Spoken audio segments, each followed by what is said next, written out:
أعوذ بالله من الشيطان الرجيم ولا يزال الذين كفروا في مرية منه حتى تأتيهم الساعة بغتة أو يأتيهم عذاب يوم عقيم۔ اگلی آیت میں اللہ تعالیٰ فرماتے ہیں وَلَا يَزَالُ الَّذِينَ كَفَرُوا، وَلَا يَزَالُ الَّذِينَ اور ہمیشہ، الَّذِينَ وہ لوگ، کفروا جنہوں نے کفر کیا، فی مریتن شک میں ہے، فی میں مریتن شک۔ اب ہمیشہ کا جو تعلق ہے وہ مریہ کے ساتھ ہے، شک کے ساتھ ہے۔ ہمیشہ کا جو لفظ ہے ولا یزال کا لفظ، اس کا تعلق فی مریتن کے ساتھ ہے کہ ہمیشہ شک میں ہے۔ کون لوگ؟ الذین کفروا، جنہوں نے کفر کیا، جنہوں نے جھٹلایا، فی مریتن شک میں ہے، منہ۔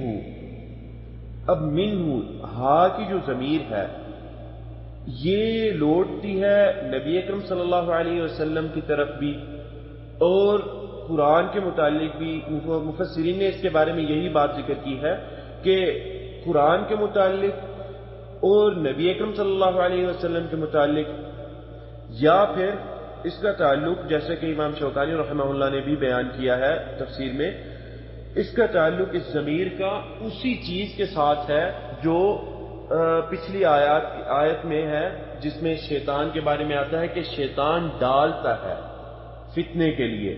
اب وہی بات ہے کہ جو بات سنائی جاتی ہے، جو لوگ کافر ہیں، جو منکر ہیں نبی اکرم صلی اللہ علیہ وسلم کے اور اللہ تعالیٰ کے، اب چونکہ بات ڈال چکا ہے شیطان تو وہ شک میں رہتے ہیں۔ ایک یہ بھی تفسیر کی ہے منہ کی کہ منہ سے مراد وہ بات جو شیطان نے ڈال دی، اب شک میں رہتے ہیں کہ کیا ٹھیک ہے کیا غلط ہے، سمجھ نہیں آ رہی ہمیں، اب ہم کیا کریں۔ اب وہی بات ہے، جو لوگ بالکل حد پہ کھڑے ہیں اسلام اور کفر کی، اس طرح کے معاملات کو دیکھ کے وہ واپس کفر کی طرف چلے جاتے ہیں، لیکن جن کے دلوں کے اندر علم پختہ ہے، جیسے کہ پچھلی آیت میں کہا کہ انہ الحق، دل کے اندر بات پکی ہے، وہ جانتے ہیں کہ نہیں حق یہی ہے، دل میں جو بات آ رہی ہے یہ غلط بات ہے، یہ وسوسہ ہے کہ نہیں یہ ایسے کیوں ہے، یہ ایسے کس طرح ہے، یا یہ ایسے نہیں ہونا چاہیے تھا، یہ کیوں کہہ دیا، یہ ساری باتیں دل میں بات کا پتہ ہے، پختہ ہے دل کے اندر ایمان، تو اس کے معاملے میں ان لوگوں کے دلوں کے اندر کوئی شک نہیں ہے۔ مریت شک کن کے دلوں میں ہے؟ جو لوگ کافر ہیں۔ اور جیسا کہ اللہ تعالیٰ نے کہا سورۃ آل عمران کے اندر والراسخون فی العلم یقولون آمنا بہ کل من عند ربنا، والراسخون، راسخ کہتے ہیں پختہ سخت، والراسخون اللہ کہتے ہیں سخت لوگ پختہ، فی العلم کس چیز میں؟ علم میں، یقولون وہ کہتے ہیں اس طرح کی آیات کو سن کے یا ان آیات کو سن کے جن کے بارے میں دلوں میں کچھ تھوڑے سے وساوس پیدا ہو جاتے ہیں، وہ لوگ کیا کہتے ہیں؟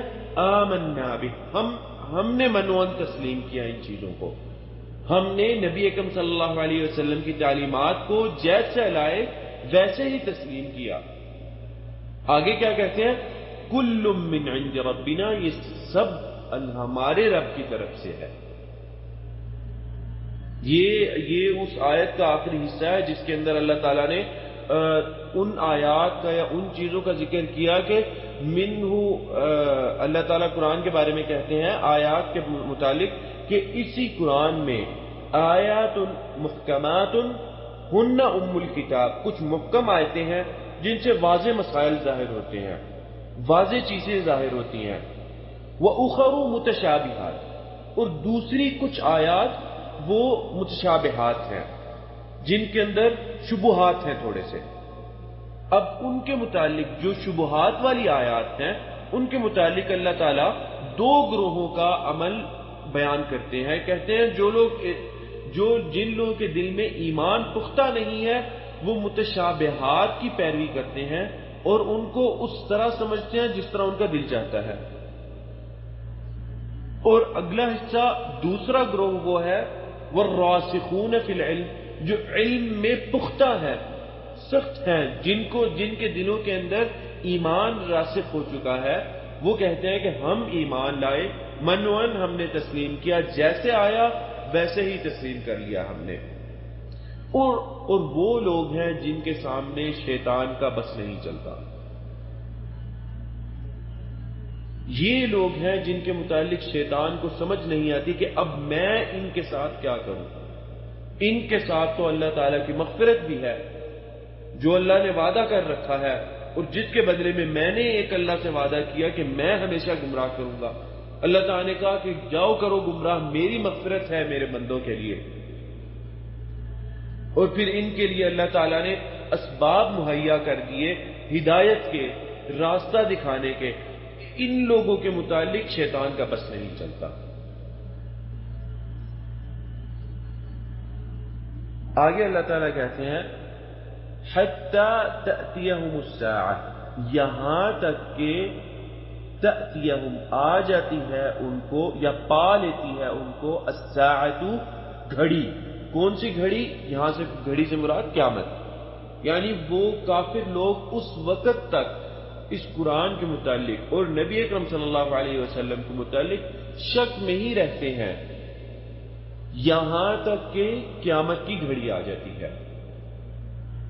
اب شک میں ہی رہتے ہیں، ایکچولی یہ ایک طرح سے اللہ تعالی نے ان کی ذہنی کیفیت رکھی ہے کہ وہ دعویٰ تو یہ کرتے ہیں کہ نہیں یہ غلط ہے، یہ جھوٹ ہے، لیکن حقیقت یہ ہے کہ شک میں رہتے ہیں. اور جو بندہ پھر شک میں ہوتا ہے کسی معاملے کے بارے میں، اور اگر اس معاملے میں صحیح کو چھوڑ کے غلط کو اختیار کر لے اور اس کے بعد اس کو واضح اس کو یہ پتا چلے کہ جس چیز کو چھوڑا تھا وہ صحیح تھی، تو بڑی سخت کوفت ہوتی ہے. اس دنیا کے بارے میں میں بات کر رہا ہوں. بڑی سخت تکلیف ہوتی ہے کہ کیوں چھوڑ دیا تھا، حالانکہ پتا تھا اور شک تھا مجھے، کاش میں وہ اختیار کر لیتا. اس لیے اللہ تعالیٰ نے ذکر یہ کیا کہ وہ شک میں رہتے ہیں. یہ حالت اللہ تعالیٰ نے ان کی اس لیے رکھی کیونکہ جب قیامت کے دن ان کو پتا چلے گا تو ان کی تکلیف ایک تو ویسے ہی ہوگی تکلیف کہ آگے جہنم ہے اور عذاب ہے، اندرونی تکلیف ان کو شروع ہو جائے گی. اندر سے ان کا دل اور ان کا ضمیر ان کو شدید ملامت کرے گا. یہ دگنی تکلیف ان کے لیے ہو جائے گی. او یا یأتیہم آلے ان کو عذاب یوم عقیم، بانج دن کا. عقیم بانج کو کہتے ہیں.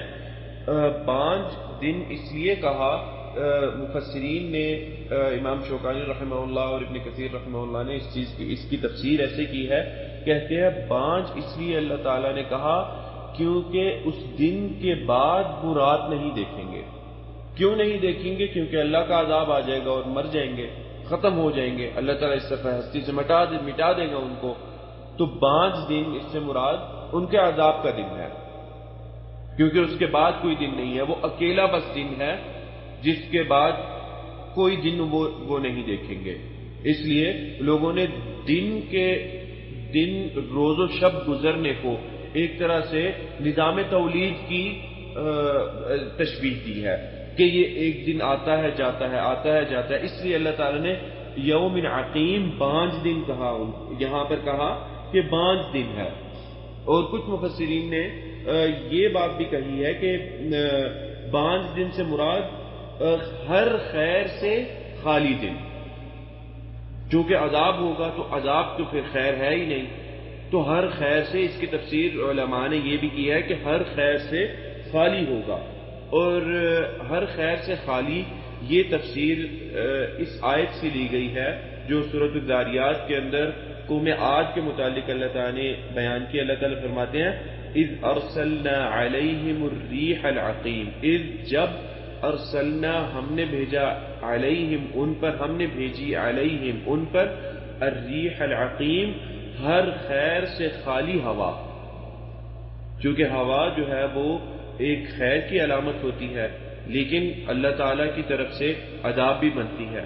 اب جو ہوا عذاب بنی وہ پھر خیر سے خالی ہے، تو اس لیے عقیم کا مراد خیر سے خالی، عقیم سے مراد مفسرین نے اس آیت سے لیا ہے جو قوم عاد کے متعلق اللہ تعالیٰ نے سورہ ذاریات میں بیان کی۔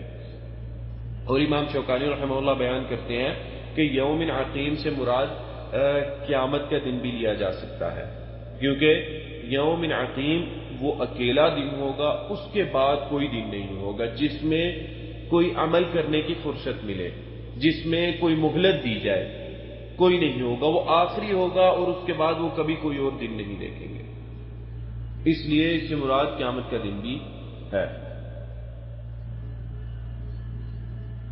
آگے اللہ تعالیٰ فرماتے ہیں، اچھا پچھلی آیت کے اندر اللہ تعالیٰ نے یہ کہا یأتیہم، ان کو آپ پہنچے، الساعۃ وہ گھڑی، قیامت کی گھڑی،